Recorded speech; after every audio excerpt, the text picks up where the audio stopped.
Hello students, आज अपन wave motion start करेंगे। Wave basically एक ऐसा टॉपिक है जो हमको सभी तरफ से घेरे हुए है। ठीक है, आज अपन ऐसे एक एरा में जी रहे हैं जिसमें अपन वेव्स के बिना इमेजिन नहीं कर सकते अपना सेलुलर कनेक्शन।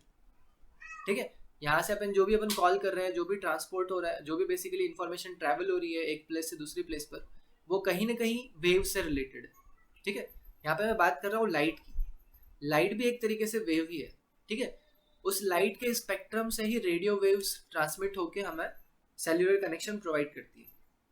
क्लियर है, डेटा ट्रांसफर होना शुरू होता है। क्लियर, तो वेव का बहुत सिग्निफिकेंट है हमारी लाइफ में। ये वेव सिर्फ लाइट की बात नहीं हो रही, यहाँ पर हर टाइप की वेव हो सकती है। जैसे वाटर पे वेव है, राइट, रस्सी पे भी वेव होती है। जो अपना हम साउंड सुन रहे हैं अभी, वो भी बेसिकली एक वेव ही है।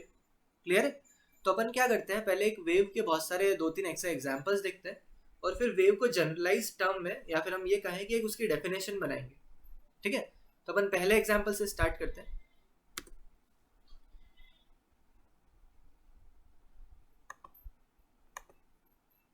पहला एग्जांपल है अपना वाटर वेव का। ठीक है, तो पानी पे पत्थर सभी ने फेंका है। ठीक है, जैसे अपन पानी पे पत्थर फेंकते हैं, क्या होता है, डिस्टर्बेंस क्रिएट होता है और डिस्टर्बेंस आगे की तरफ ट्रैवल करता जाता है।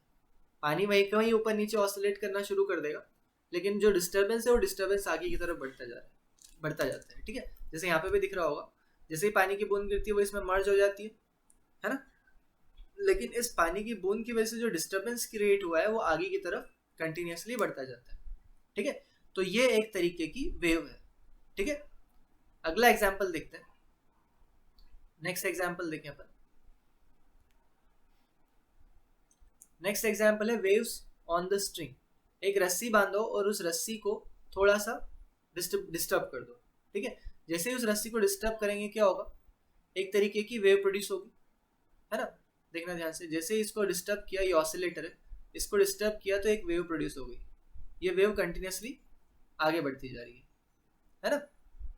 फिर से प्रोड्यूस हुई, फिर से डिस्टर्बेंस जो है ये आगे बढ़ता जा रहा है ना। लेकिन एक चीज यहाँ पर नोटिस करो कि डिस्टर्बेंस तो आगे बढ़ रहा है, लेकिन ये जो पार्टिकल है, पार्टिकल नहीं आगे बढ़ रहा, ये अपनी जगह से ऊपर उठता है और फिर वापस नीचे आ जाता है ना। As if it's net displacement in one oscillation is zero. Clear है, तो अपन ये कह सकते हैं कि वेव एक तरीके का फिनोमेना है जो डिस्टर्बेंस को आगे ट्रेवल करवाता है लेकिन पार्टिकल को नहीं करवाता। ठीक है, एक और एग्जांपल देखते हैं इसका। ये एग्जांपल है लाउड स्पीकर। यहाँ पर बेसिकली एक लाउड स्पीकर बज रहा है जो कि एयर के पार्टिकल्स को अपनी तरफ खींचता है और वापस धक्का देता है। ठीक है, जिसकी वजह से कहीं कहीं एयर के पार्टिकल्स बहुत ज़्यादा पास पास आ जा रहे हैं। जैसे अपन यहाँ की बात करें, ये एयर के पार्टिकल्स पास पास आते जा रहे हैं, है ना, और दूसरी जगह पर एयर के पार्टिकल्स दूर दूर होते जा रहे हैं।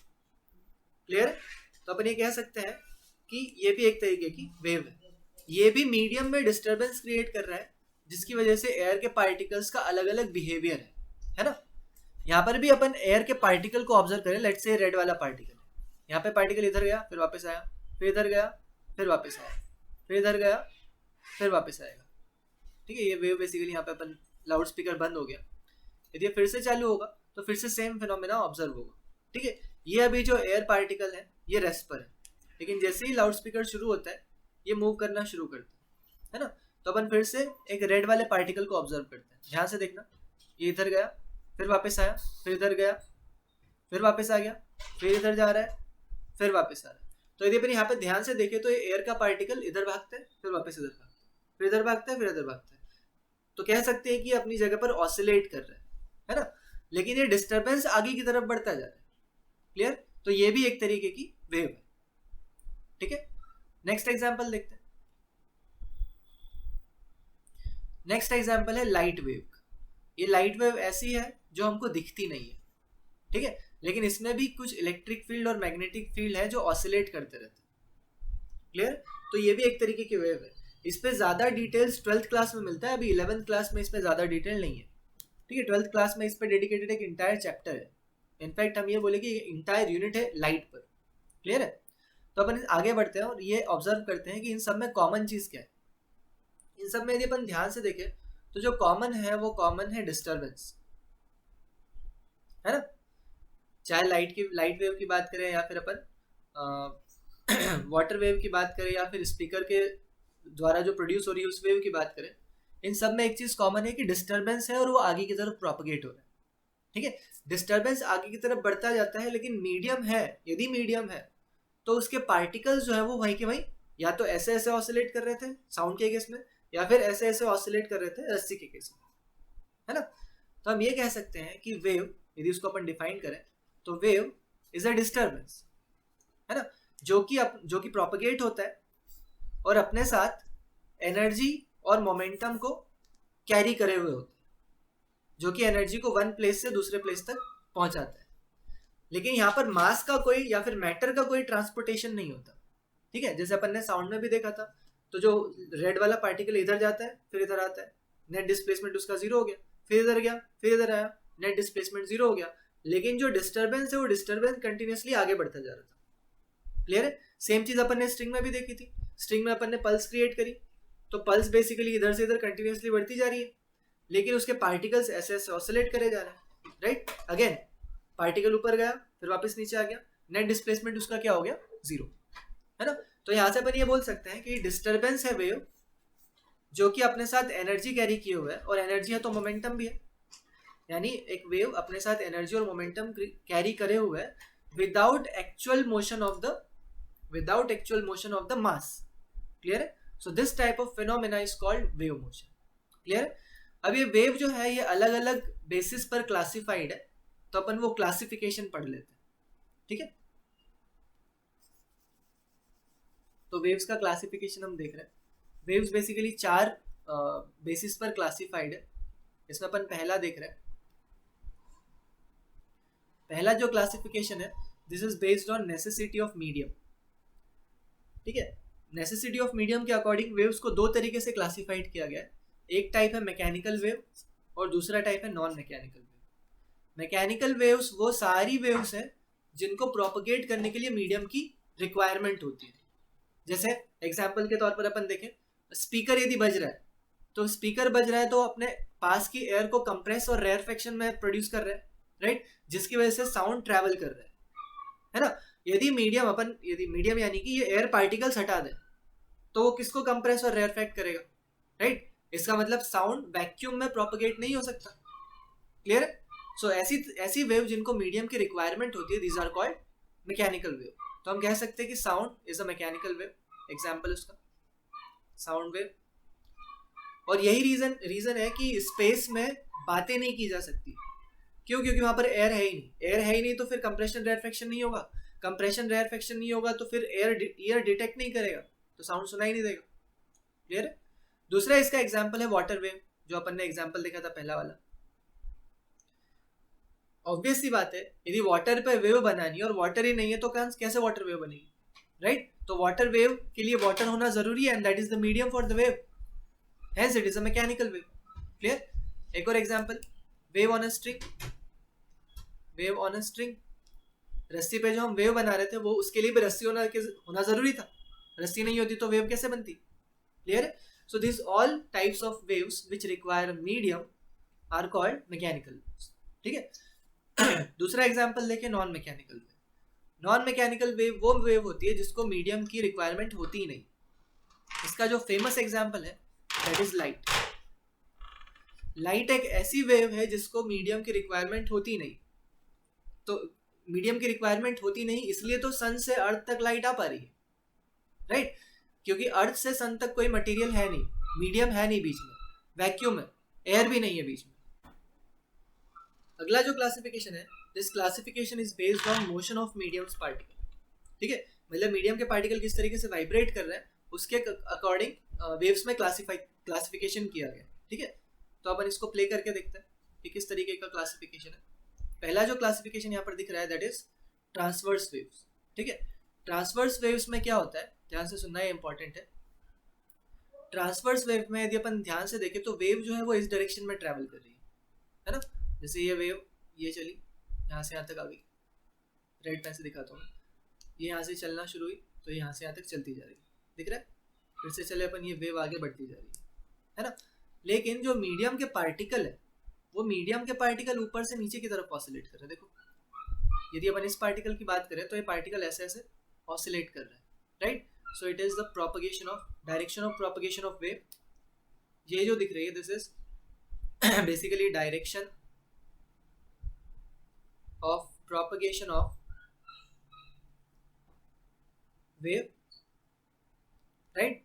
और ये जो डायरेक्शन है this is direction of propagation of particles और ऑसिलेशन ऑफ पार्टिकल्स. ठीक है, direction of oscillation of particles. ठीक है, तो हम यहाँ से देखकर बोल सकते हैं कि ट्रांसवर्स वेव में क्या हो रहा है. ट्रांसवर्स वेव में पार्टिकल का जो ऑसिलेशन हो रहा है मीडियम के पार्टिकल का, ये मीडियम के पार्टिकल, इन मीडियम के पार्टिकल का जो ऑसिलेशन है this is perpendicular to the direction of propagation of wave. Clear है. सो इस टाइप की जो भी वेव्स होगी उसको अपन क्या बोलेंगे, ट्रांसवर्स वेव. ठीक है. लाइट बेसिकली ट्रांसवर्स वेव है, उसमें पार्टिकल नहीं होते लेकिन इलेक्ट्रिक फील्ड और मैग्नेटिक फील्ड परपेंडिकुलरली ऑसिलेट करते हैं from the direction of propagation of light. ठीक है, जो कि अपने को 12th में क्लियर होगा, अभी तो सिर्फ इंट्रोडक्शन है वो. अगला इसी medium motion of mediums particle पे बेस्ड अगला जो क्लासिफिकेशन है that is called longitudinal wave.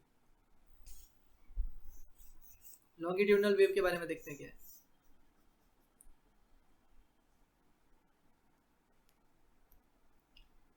Longitudinal wave में देखना क्या हो रहा है यहाँ पर. ये जो वेव है ये वेव इस डायरेक्शन में ट्रैवल कर रही है इसी डायरेक्शन में ट्रैवल कर रही है. और पार्टिकल भी यदि अपन कोई सा भी पार्टिकल सिलेक्ट कर ले, लेट्स से रेड वाला पार्टिकल सिलेक्ट किया, ये रेड वाला पार्टिकल भी उसी डायरेक्शन में टू एंड फ्रो ऑसिलेशन कर रहा है. नीचे वाले डायग्राम में देखें, नीचे वाले डायग्राम में अच्छे से समझ आ रहा है कि देखो ये वाला पार्टिकल अपन कंसिडर करें रेड वाला, ये अपनी उसी डायरेक्शन में जिस डायरेक्शन में वेव ऑसिलेट प्रोपगेट हो रही है उसी डायरेक्शन में टू एंड फ्रो ऑसिलेट कर रहा है और वेव इसी डायरेक्शन में आगे बढ़ती जा रही है. ये जो ब्लैक एरो है दैट इज रिप्रेजेंटिंग वेव, ये पूरा वेव है, ये वेव आगे बढ़ता जा रहा है. लेकिन जो पार्टिकल है रेड जो एरो डिनोट कर रहा है, ये पार्टिकल अपनी जगह पर ऑसिलेट कर रहा है. Clear. But it is oscillating in the direction of wave, है ना. तो यदि अपन इसको भी अपन लिखें तो कुछ ऐसा लिखना पड़ेगा हमें कि this is the direction of it is the propagation of wave, direction of propagation of wave and this is the direction of oscillation of particle.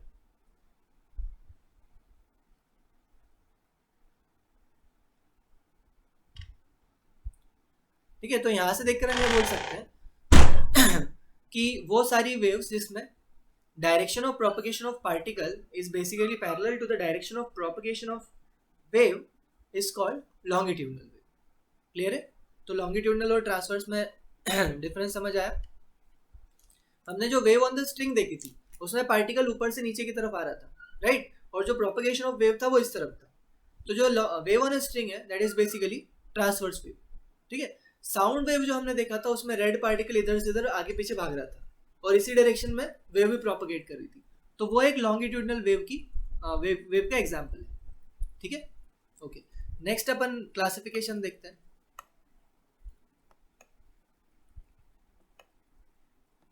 Next classification देखें.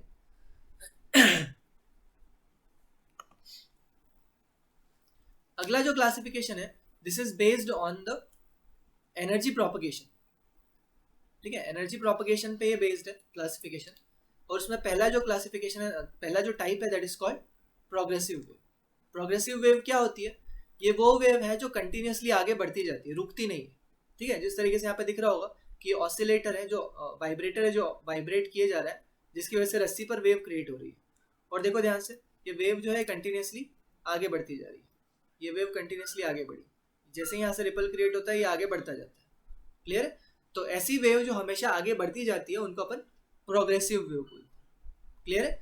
एंड यहाँ पर प्रोग्रेसिव इसलिए बोल रहे हैं क्योंकि वेव आगे बढ़ रही है, साथ ही साथ ये एनर्जी को भी आगे लेके जा रही है. ठीक है. तो ये वेव जो है ये एनर्जी को आगे लेके जा रही है, that's why it is called progressive wave. ध्यान से देखना है, जो डिस्टर्बेंस है आगे बढ़ रहा है और डिस्टर्बेंस अपने साथ एनर्जी कैरी किए हुए है. डिस्टर्बेंस को आगे ले जाना मतलब एनर्जी को आगे लेके जाना. ठीक है. तो ये एनर्जी को कैरी किए हुए इसलिए अपन इसको प्रोग्रेसिव वेव बोलते हैं. That is why it is classified on the basis of energy propagation. Clear है. इसका अगला टाइप देखते हैं. अगला टाइप है स्टैंडिंग वेव्स. या फिर स्टेशनरी वेव्स भी बोलते हैं इनको।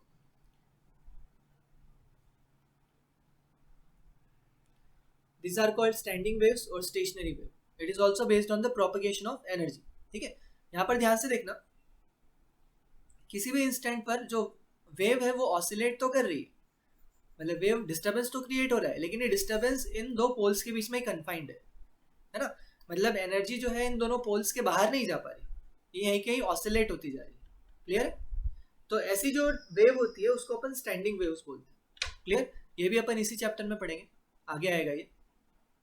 So this was the basis of classification on the basis of energy propagation. अगला जो basically classification है, that is based on the direction of motion. ठीक है, तो वो भी अपन देखते हैं।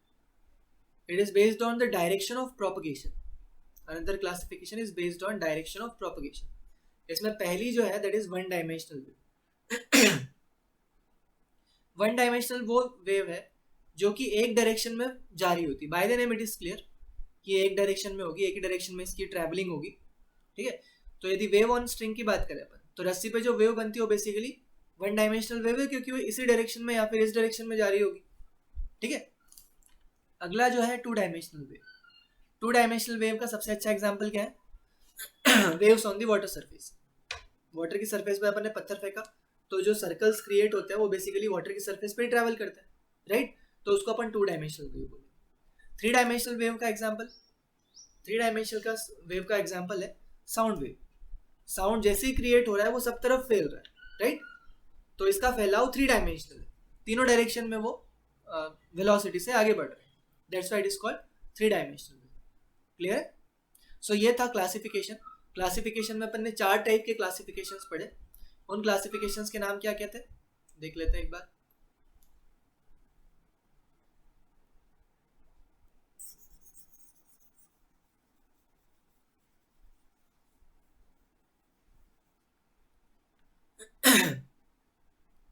उन क्लासिफिकेशन के नाम देखते हैं अपन। पहले तो अपन ने पढ़ा classification based on direction of propagation. ठीक है, फिर अपन ने पढ़ा classification based on energy propagation, and then classification based on mediums particle, and classification based on mediums necessity. ठीक है, अब ये कॉन्सेप्ट जो अपन ने पढ़े इनको अपन ऊपर वाली वेव्स में अप्लाई करके देखते हैं कि कौन सी वेव किस टाइप की है ना। तो सबसे पहले आ जाते हैं अपन water wave. Although water wave अपने सिलेबस के बाहर है क्योंकि ये ट्रांसवर्स और लॉन्गिट्यूडनल का मिक्सचर होता है। तो अपन बात करते हैं वेव ऑन स्ट्रिंग की। ठीक है, वेव ऑन स्ट्रिंग की यदि अपन बात करें तो वेव ऑन स्ट्रिंग बेसिकली उसको मीडियम की रिक्वायरमेंट है, so it is mechanical wave, right? Mechanical wave के साथ साथ इसका डायरेक्शन ऑफ पार्टिकल्स मोशन है is perpendicular to the direction of propagation of wave. This is the direction of propagation of wave, देखो ये, और direction of particles motion is perpendicular, तो ये ट्रांसवर्स भी हुई, right? So it is transverse mechanical. ठीक है, ये एक डायमेंशन में ट्रैवल कर रही है तो हम ये कह सकते हैं it is transverse mechanical one dimensional. Clear? ये प्रोपगेट भी कर रही है तो हम ये कह सकते हैं it is transverse mechanical one dimensional progressive wave. समझ आ गया? तो अपन ने जो क्लासिफिकेशन किया था उसके बेसिस पर अपन इसका नाम रख सकते हैं, है ना? ओके, अगला एग्जाम्पल अपन ने देखा था, नेक्स्ट एग्जाम्पल हमने देखा था साउंड वेव का। ठीक है, साउंड वेव का एनिमेशन चलाते हैं और फिर देखते हैं इसको क्लासिफाई करते हैं किस टाइप की वेव है। ध्यान से देखो, यहाँ पर particle are oscillating in the direction of, sound wave में जो पार्टिकल्स हैं उनका जो डायरेक्शन ऑफ ऑसिलेशन है, this direction of oscillation is along the direction of motion of the wave, है ना? तो हम ये कह सकते हैं कि ये एक लॉन्गिट्यूडनल वेव होगी, पहली चीज। दूसरी चीज, इसको मीडियम की रिक्वायरमेंट है तो मैकेनिकल वेव हो गई, सो it is longitudinal mechanical wave. ठीक है, ये आगे प्रोपगेट भी कर रही तो ये प्रोग्रेसिव भी हो गई, सो it is longitudinal mechanical progressive wave. Clear है? हाँ, तो हमने नेसेसिटी ऑफ मीडियम देख लिया। ठीक है, नेसेसिटी ऑफ मीडियम है इसलिए मैकेनिकल है। ये लॉन्गिट्यूडनल है क्योंकि इसके पार्टिकल्स डायरेक्शन ऑफ प्रोपगेशन के अलोंग में ऑसिलेट कर रहे हैं, है ना? तो ये लॉन्गिट्यूडनल मैकेनिकल हो गई। प्रोग्रेसिव भी हो गई। क्लियर है? अच्छा, अब ये जो साउंड वेव प्रोड्यूस हो रहा है सब तरफ फैल रहा है, साउंड वेव बेसिकली सभी तरफ फैलेगा, हर डायरेक्शन में फैलेगा, तो हम ये भी बोल सकते हैं कि it must be 3 dimensional wave. ठीक है, 3 डायमेंशनल इसको होना चाहिए, जो कि यहाँ पे 2 डायमेंशनली दिख रहा है लेकिन एक्चुअल में वो सब तरफ फैलेगा ना, सो it is 3 dimensional wave. Clear है? ओके, नेक्स्ट देखते हैं लाइट वेव के बारे में। लाइट वेव में कोई पार्टिकल की जरूरत नहीं होती, कोई मीडियम की जरूरत नहीं होती, तो हम ये कह सकते हैं कि it is non mechanical wave, right. अच्छा, इसमें जो इलेक्ट्रिक फील्ड और मैग्नेटिक फील्ड ऑसिलेट करते हैं, ये क्या होते हैं अगेन 12th में पता चलेगा, लेकिन देखो ये इलेक्ट्रिक फील्ड ऐसे ऑसिलेट कर रहे हैं इस डायरेक्शन में, मैग्नेटिक फील्ड ऐसे ऑसिलेट कर रहा है और प्रोपगेशन इस डायरेक्शन में, राइट। तो ये किस तरीके की वेव हो गई, ये ट्रांसवर्स वेव हो गई, सो it is transverse non mechanical wave. ठीक है, अगेन लाइट तीनों डायमेंशंस में फैलती है, तो it is 3 dimensional also, so it is transverse non mechanical 3 dimensional and progressive wave. Clear है? क्योंकि ये कंटिन्यूसली प्रोग्रेस करती जाती है, लाइट को रोका नहीं जा सकता। ठीक है, ओके, तो ये सारे अपन ने वेव्स के क्लासिफिकेशंस भी देखे और हमने नाम रखना भी सीख लिया वेव्स का। क्लियर है? अपन वाटर वेव के भी बात कर लेते हैं, वाटर वेव की अपन बात कर लेते हैं। वाटर वेव में जो मोशन होता है वो लॉन्गिट्यूडनल एंड ट्रांसवर्स दोनों होता है, लेकिन अपन उसके मीडियम के बेसिस पर उसको क्लासिफाई कर सकते हैं। ठीक है, so it's motion is longitudinal as well as transverse, इसका मिक्सचर होता है। ठीक है, लेकिन इसको वाटर की ज़रूरत है, मतलब मीडियम की ज़रूरत है, तो ये मैकेनिकल वेव हो गई। ये आगे बढ़ती जा रही तो ये प्रोग्रेसिव वेव भी हो गई। ठीक है, और ये सरफेस पर फैलेगी तो ये 2 डायमेंशनल वेव हो गई। समझ आ गया? So it is the mixture of transverse and longitudinal wave, it is mechanical wave, it is progressive wave, and it is 3 dimensional wave, 2 dimensional wave, because it is propagating on the plane। Clear है? तो ये अपन ने सारे type का waves का classification देख लिया, wave को आइडेंटिफाई भी करना सीख लिया। अब हम नेक्स्ट जो पढ़ेंगे that is the characteristics of wave. ठीक है, तो कैरेक्टरिस्टिक ऑफ वेव अपन आगे पढ़ते हैं। अब अपन वेव की कैरेक्टरिस्टिक्स पढ़ते हैं। सारी वेव्स में कुछ कॉमन कैरेक्टरिस्टिक्स होती है, ठीक है, वो अपन देखने जा रहे हैं। तो पहली कैरेक्टरिस्टिक देखते हैं। पहली कैरेक्टरिस्टिक है वेव की कि जो वेव मोशन होता है वो मीडियम के पार्टिकल का पीरियोडिक ऑसिलेशन है। So wave motion is basically periodic oscillation of medium particle. Clear? ठीक है, तो जैसे यहाँ पर दिख ही रहा होगा ये पार्टिकल कंटिन्यूसली अपनी जगह पर ऑसिलेट कर रहा है और उसकी वजह से डिस्टर्बेंस क्रिएट हो रहा है और ये आगे ट्रैवल करता जा रहा है ना। ठीक है, सेकेंड प्रॉपर्टी इसकी देखिए अपन। सेकेंड प्रॉपर्टी इसकी क्या है कि ये जो एनर्जी ट्रांसफर हो रही है ये एक प्लेस से दूसरी प्लेस पर हो रही है और इसमें कोई भी मीडियम का पार्टिकल आगे नहीं एक्चुअल मोशन कर रहा।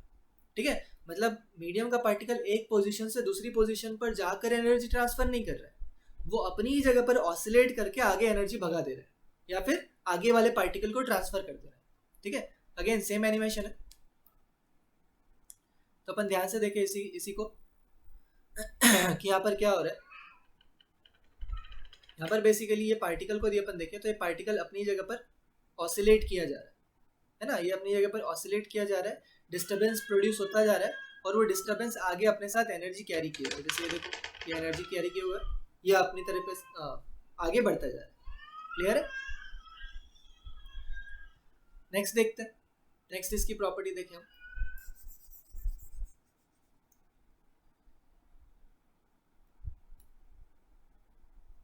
थर्ड प्रॉपर्टी देखते हैं। थर्ड प्रॉपर्टी है कि ईच पार्टिकल, आगे बढ़िए, third property is each particle receives disturbance little later than its preceding particle. ठीक है, इसको भी अपन ऑब्जर्व करें तो देखना ध्यान से, सबसे पहले ये वाला पार्टिकल ऑसिलेट करना शुरू करता है, उसके बाद वाला, फिर उसके बाद वाला, फिर उसके बाद वाला। तो हम ये बोल सकते हैं कि सबसे पहले जो डिस्टर्बेंस ऑब्जर्व किया होगा वो इस वाले पार्टिकल ने किया होगा, उसके बाद इसके पास वाले पार्टिकल ने किया होगा, फिर उसके बाद इसके पास वाले पार्टिकल ने किया होगा। तो हम ये कह सकते हैं कि ये वाला पार्टिकल जो है वो हमेशा लीड कर रहा है अपने अगले पार्टिकल को, है ना। यहाँ पे जो पार्टिकल ऑसिलेट हो रहा है ये वाला पार्टिकल हमेशा अपने आगे वाले पार्टिकल को लीड कर रहा होगा, है ना। तो यहाँ से अपन कंक्लूड कर सकते हैं कि इनके बीच में कंटिन्यूस फेज डिफरेंस तो रहेगा ही रहेगा, है ना। इनके बीच में कंटिन्यूसली फेज डिफरेंस है क्योंकि इनके अलग अलग पोजीशन है, क्लियर। और उस पोजीशन, अलग अलग पोजीशन होने की वजह से इनमें जो डिस्टर्बेंस आ रहा है, कहीं पर पहले आ जा रहा है, कहीं पर लेट आ रहा है, और पीछे वाला पार्टिकल हमेशा ही पहले ऑसिलेट करना शुरू करेगा एज कम्पेयर टू आगे वाला पार्टिकल। पीछे वाला पार्टिकल ऊपर गया तो इस पीछे वाले पार्टिकल ने इस आगे वाले पार्टिकल को ऊपर खींचा, राइट। तो हम कह सकते हैं कि ये लीड कर रहा है और ये लैग कर रहा है, क्लियर। सो ये इसकी थर्ड प्रॉपर्टी हो गई। अगली प्रॉपर्टी देखते हैं इसकी।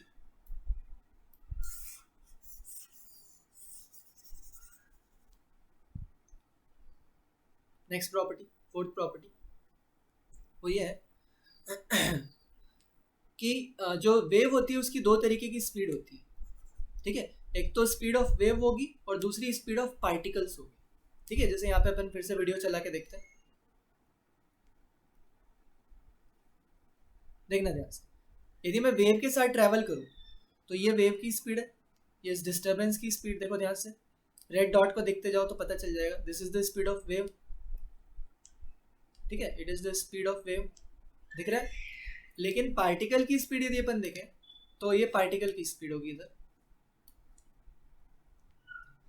यहाँ पे एक लाइन खींच दी, ये पार्टिकल की स्पीड है, ठीक है। तो ये दोनों अलग अलग है, यहाँ पे दो तरीके की स्पीड होती है, वेव की स्पीड अलग है, पार्टिकल की स्पीड अलग है, ठीक है। ये भी एक प्रॉपर्टी होगी इसकी। अगली प्रॉपर्टी देखते हैं हम। नेक्स्ट प्रॉपर्टी सेज कि स्पीड ऑफ वेव जो है वो कांस्टेंट है, लेकिन स्पीड ऑफ पार्टिकल जो है वो वेरिएबल, ठीक है। तो स्पीड ऑफ वेव कांस्टेंट होती है और स्पीड ऑफ पार्टिकल वेरिएबल होती है। इसको अपन एक बार फिर से पॉइंटर चला के देखते हैं, ध्यान से देखना। ये जो रेड डॉट की स्पीड दिखा रहा हूँ मैं, ये कांस्टेंट है और यही वेव की स्पीड है, देखो ध्यान से, दिख रहा है। लेकिन यदि अपन पार्टिकल की स्पीड की बात करें तो पार्टिकल की स्पीड जो है वो कंटिन्यूसली वेरी होती जा रही है, देखना ध्यान से। यदि मैं इसको ऐसे एक लाइन खींच दूँ तो ये पार्टिकल कभी इसकी स्पीड बहुत ज़्यादा होगी, कभी इसकी स्पीड बहुत कम होगी। जब ये मीन पोजीशन से गुजर रहा होगा इस पोजीशन से तो इसकी स्पीड मैक्सिमम होगी, और जब ये एक्सट्रीम पर यहाँ यानी कि यहाँ पर और यहाँ पर पहुँच रहा होगा तब इसकी स्पीड बहुत कम होगी। तो ये हम बोल सकते हैं these are the extremes and this is the mean position, clear है। तो पार्टिकल की स्पीड मीन पोजीशन पर अलग है, मैक्सिमम है, एक्सट्रीम पोजीशंस पर जीरो है और बीच में वेरिएबल हो रही होगी, राइट। मतलब वो इंस्टेंटेनियसली डिपेंड कर रही है अलग अलग पोजीशंस पर, अलग अलग टाइम पर। लेकिन जो स्पीड ऑफ वेव है, मतलब इसके ब्लॉक के चलने की या फिर ये पल्स के चलने की, आगे बढ़ने की जो स्पीड है वो कांस्टेंट, क्लियर है। तो ये इसकी फिफ्थ प्रॉपर्टी होगी। ये लिख लेना, ये मतलब बेसिकली मैंने पॉइंट्स इसलिए ऊपर लिखे हुए हैं ताकि समझने के बाद आप लिख सकें, ठीक है। अगला प्रॉपर्टी देखते हैं इसका।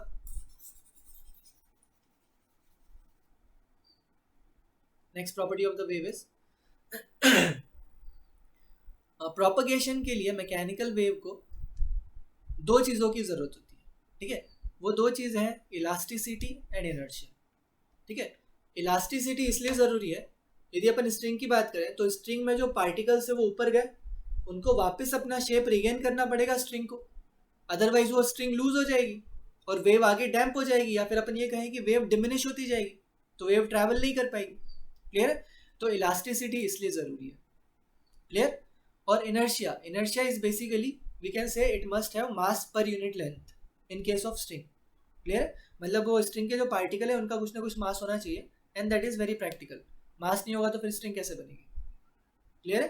तो उनका इनर्शिया भी होना ज़रूरी है और उनका इलास्टिक जो मीडियम है उसका इलास्टिसिटी भी होना ज़रूरी है, क्लियर है। ये भी एक वेव की प्रॉपर्टी है कि वेव पजेसेस, बेसिकली जो वेव का मीडियम है that must have elasticity as well as inertia, और मिनिमम अमाउंट ऑफ फ्रिक्शन भी होना चाहिए सच दैट उसके पार्टिकल्स आपस में कनेक्टेड रहे। जैसे अपन इस स्ट्रिंग की बात करें तो इस स्ट्रिंग के पार्टिकल्स आपस में कनेक्टेड फ्रिक्शन से ही रह सकते हैं, राइट। तो ये आपस में कनेक्टेड रहे, इनमें इलास्टिसिटी हो और इनका मास हो सच दैट दे में हैव इनर्शिया, क्लियर है। तो ये भी इसकी एक प्रॉपर्टी हो गई, सिक्स प्रॉपर्टी, ठीक है। नेक्स्ट प्रॉपर्टी देखते हैं इसकी।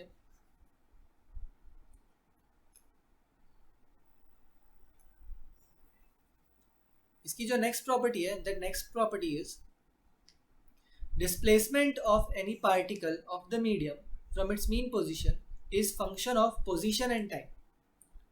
ध्यान से देखना, इसको भी अपन चला के देखें। चलाने से पहले थोड़ा समझ लेते हैं कि ये बोलना क्या चाह रहा है। ये बोलना चाह रहा है कि यदि मैं इसको x इक्वल टू 0 मान लूँ और यहाँ से कहीं x डिस्टेंस दूर जाऊँ, तो यहाँ का जो पार्टिकल है, इस पार्टिकल का जो ऑसिलेशन हो रहा होगा, ये ऑसिलेशन दो बातों पर डिपेंड करेगा। दो बातें कौन सी? एक तो है x, इसकी position from the origin, and दूसरा है टाइम। ठीक है, यदि मैं x को फिक्स कर दूँ और सिर्फ टाइम को वेरी होता हुआ देखूँ, ठीक है, तो x को फिक्स कर रहे हैं अपन। x को फिक्स मतलब अपन इस पार्टिकल को ही ऑब्जर्व करेंगे। ठीक है, x इक्वल टू x पर इस पार्टिकल को ऑब्जर्व कर रहे हैं, तो ये ऑसिलेट कर रहा है इस लाइन के अबाउट। ये पार्टिकल जो है वो इस लाइन के अबाउट ऑसिलेट कर रहा है ना। हमने x फिक्स कर दिया।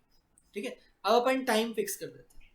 टाइम फिक्स कर देंगे तो अलग अलग x के लिए x वेरिएबल होगा, और x वेरिएबल होगा तो अलग अलग डिस्प्लेसमेंट होगा। ठीक है, तो अपन टाइम फिक्स करें, यानी कि इस वीडियो को पॉज कर देते हैं।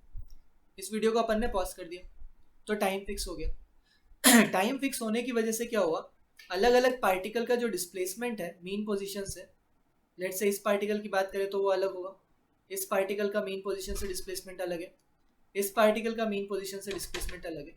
मतलब टाइम को फिक्स करने के बाद भी x पर डिपेंड कर रहा है। सिमिलरली इसका उल्टा भी ट्रू था। हमने x को जब फिक्स किया था तो इसका जो डिस्प्लेसमेंट है पार्टिकल का मीन पोजीशन से, वो टाइम पर डिपेंड कर रहा था, राइट। सो हम कह सकते हैं किसी भी टाइम पर जो डिस्प्लेसमेंट है, ये डिस्प्लेसमेंट है of the particle from mean position is the function of x and t। Clear? तो अब हम वेव्स की प्रॉपर्टीज देख चुके हैं, उसका क्लासिफिकेशन देख चुके हैं, उसके टाइप्स देख चुके हैं। अब वेव्स पे कैलकुलेशन करना शुरू करेंगे, वेव्स का मैथमेटिकल फॉर्म लिखना शुरू करेंगे। तो जो नेक्स्ट लेक्चर होगा that will be focusing on the mathematical aspects of wave. Clear है? तो अपन ने प्रॉपर्टीज भी पढ़ ली, प्रॉपर्टीज खत्म हो गई, टाइप्स भी पढ़ लिया। ठीक है, वेव होता क्या है उसका डेफिनेशन भी देख लिया। अब नेक्स्ट लेक्चर में अपन मैथमेटिकल एस्पेक्ट इसका कवर करेंगे। Thank you.